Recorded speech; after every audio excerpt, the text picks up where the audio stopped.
दोस्तों, स्वर्गीय दिव्या भारती की पहली फिल्म थी, साल 1990 में रिलीज हुई, तमिल भाषा में बनी, नीला पेन्ने। नीला पेन्ने का हिंदी में मतलब होता है चंद्रकन्या। इस फिल्म में उन्होंने एक ऐसी लड़की सूर्या का रोल किया था जिसे जंगल में रहने वाली एक बूढ़ी औरत जादुई शक्तियों से उत्पन्न करती है। नीला पेन्ने में दिव्या भारती के ऑपोजिट हीरो थे तमिल, तेलुगु और मलयालम फिल्मों के अभिनेता आनंद, जिन्होंने इस फिल्म में एक शहरी व्यक्ति कृष्णमूर्ति का रोल किया था। नीला पेन्ने तो बॉक्स ऑफिस पर फ्लॉप साबित हुई, पर उसका दिव्या भारती की मार्केट वैल्यू पर कोई प्रभाव नहीं पड़ा। प्रोड्यूसर्स अभी भी उनको साइन करने के लिए उतावले थे। उसी साल 1990 में ही दिव्या भारती की दूसरी फिल्म रिलीज हुई। वो थी तेलुगु भाषा में बनी बोब्बिली राजा। बोब्बिली एक शहर का नाम है जो कि आंध्र प्रदेश राज्य के विजयनगरम जिले में आता है। बोब्बिली राजा में दिव्या भारती ने एक ऐसी लड़की रानी का रोल किया था जिसे अपनी मां के राजनीतिक प्रतिद्वंदी के परिवार के लड़के से प्रेम हो जाता है। बोब्बिली राजा में दिव्या भारती के हीरो थे तेलुगु फिल्मों के सुपरस्टार वेंकटेश। हालांकि जब यह फिल्म रिलीज हुई थी तब तक वह इतने बड़े स्टार नहीं बने थे। बोब्बिली राजा को बॉक्स ऑफिस पर हासिल हुई सफलता से दिव्या भारती की मार्केट डिमांड और भी बढ़ गई। उनके सामने तेलुगु और हिंदी फिल्मों का ढेर लग गया और उन्होंने धड़ाधड़ बहुत सारी फिल्में साइन कर ली। दिव्या भारती की तीसरी फिल्म थी साल 1991 में आई असेंबली राउडी। तेलुगु भाषा में बनी इस फिल्म में भी उनकी पिछली फिल्म बोब्बिली राजा की तरह ही राजनीति का रंग था। यह फिल्म एक ऐसे लापरवाह और मनमौजी युवक की कहानी है जिसके खिलाफ षड्यंत्र करके उसे जेल करा दी जाती है, पर वह बाद में अपने इलाके का विधायक बन जाता है। असेंबली राउडी फिल्म में दिव्या भारती के हीरो थे तेलुगु फिल्म इंडस्ट्री के जाने माने स्टार मोहन बाबू, जो आगे चलकर राज्यसभा के सदस्य भी बने। बोब्बिली राजा की तरह असेंबली राउडी भी बॉक्स ऑफिस पर सुपरहिट रही और दिव्या भारती के करियर का ग्राफ और भी ऊपर चढ़ गया। 1991 में ही दिव्या भारती की चौथी फिल्म राउडी एल्लुडू रिलीज हुई। यह भी एक तेलुगु फिल्म थी। राउडी एल्लुडू का हिंदी में मतलब होता है राउडी दामाद। इस फिल्म में दिव्या भारती के हीरो थे तेलुगु फिल्मों के सुपरस्टार चिरंजीवी। एक रोल में वो एक ऑटो ड्राइवर बने थे और दूसरे में एक करोड़पति बिजनेसमैन। यह फिल्म बॉक्स ऑफिस पर एक बहुत बड़ी ब्लॉकबस्टर हिट साबित हुई। हालांकि इसकी कामयाबी का अधिकतर क्रेडिट चिरंजीवी के खाते में गया, मगर दिव्या भारती को भी उनके रोल में पसंद किया गया। उसी साल उनकी पांचवी फिल्म आई ना इल्ले ना स्वर्गम। यह भी एक तेलुगु फिल्म ही थी। ना इल्ले ना स्वर्गम का मतलब होता है मेरा घर ही मेरा स्वर्ग है।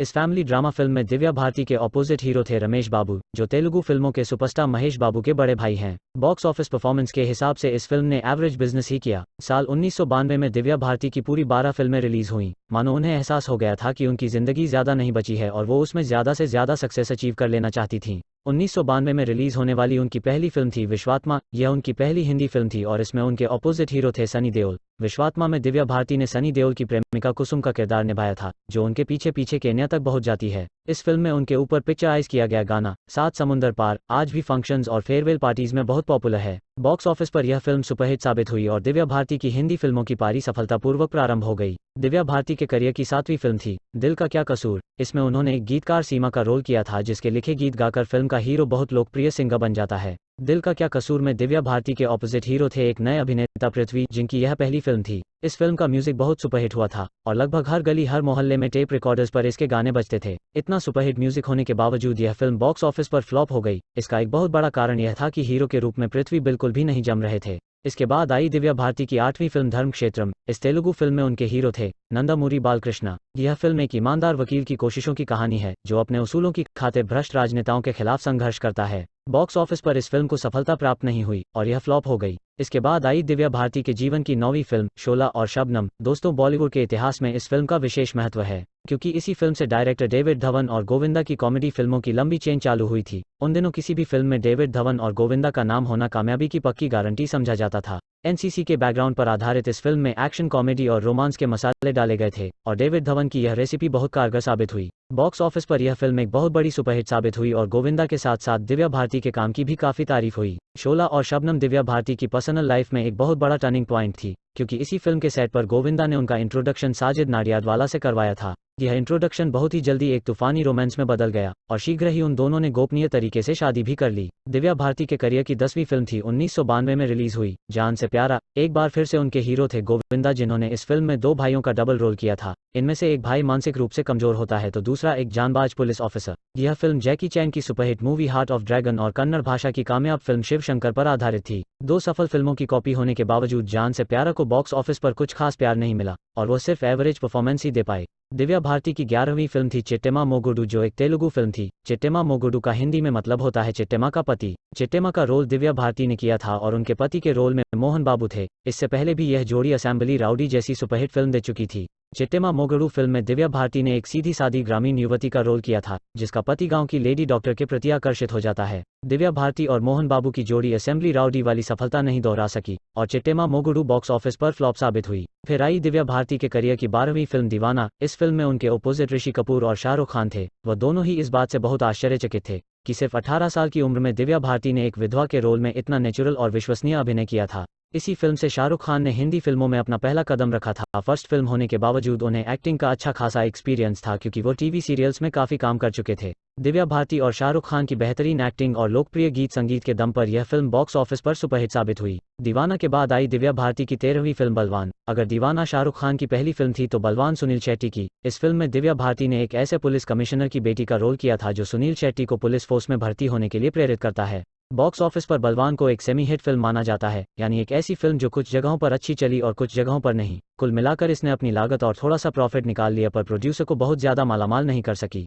बलवान के बाद दिव्या भारती की 14वीं फिल्म आई दिल ही तो है। इस फिल्म में उन्होंने मुंबई की एक ऐसी लड़की का रोल किया था जिससे विक्रमगढ़ के राजकुमार को प्यार हो जाता है। उनके ऑपोजिट हीरो थे जैकी श्रॉफ, जिनका इस फिल्म में डबल रोल था। बॉक्स ऑफिस पर इस फिल्म को भी एवरेज सफलता ही मिली। इसके बाद आई उनकी 15वीं फिल्म दुश्मन जमाना। इस फिल्म में उन्होंने एक अमीर घराने की लड़की का रोल किया था जिसे एक गरीब लड़के से प्यार हो जाता है। उनके ऑपोजिट हीरो थे अरमान कोहली, जो कि जाने माने डायरेक्टर और प्रोड्यूसर राजकुमार कोहली के बेटे हैं। अमीर लड़की और गरीब लड़के की प्रेम कहानी, जिसमें लड़की का बाप तरह तरह की मुश्किलें डालता है। ऐसे घिसे पिटे फॉर्मूले पर आधारित इस फिल्म ने बॉक्स ऑफिस पर एवरेज बिजनेस किया था। उसी साल 1992 में उनकी 16वीं फिल्म आई गीत। इस फिल्म में उन्होंने एक पॉपुलर सिंगर नेहा का रोल किया था, जिसका मैनेजर उस पर बुरी नजर रखता है। सिंगर नेहा का करियर बर्बाद करने के इरादे से वो उसे ऐसे लड्डू खिलाता है जिससे उसकी आवाज खराब हो जाती है। इस फिल्म के विलेन थे शक्ति कपूर, जिन्होंने दिव्या भारती के मैनेजर का रोल किया था। दिव्या भारती के ऑपोजिट हीरो थे अविनाश वधावन, जो बाद में बालिका वधू सीरियल में अनूप शेखर के रोल में नजर आए थे। कमजोर कहानी और अनपॉपुलर हीरो के कारण दिव्या भारती का बेहतरीन अभिनय भी इस फिल्म को बचा नहीं सका और यह बॉक्स ऑफिस पर फ्लॉप हो गई।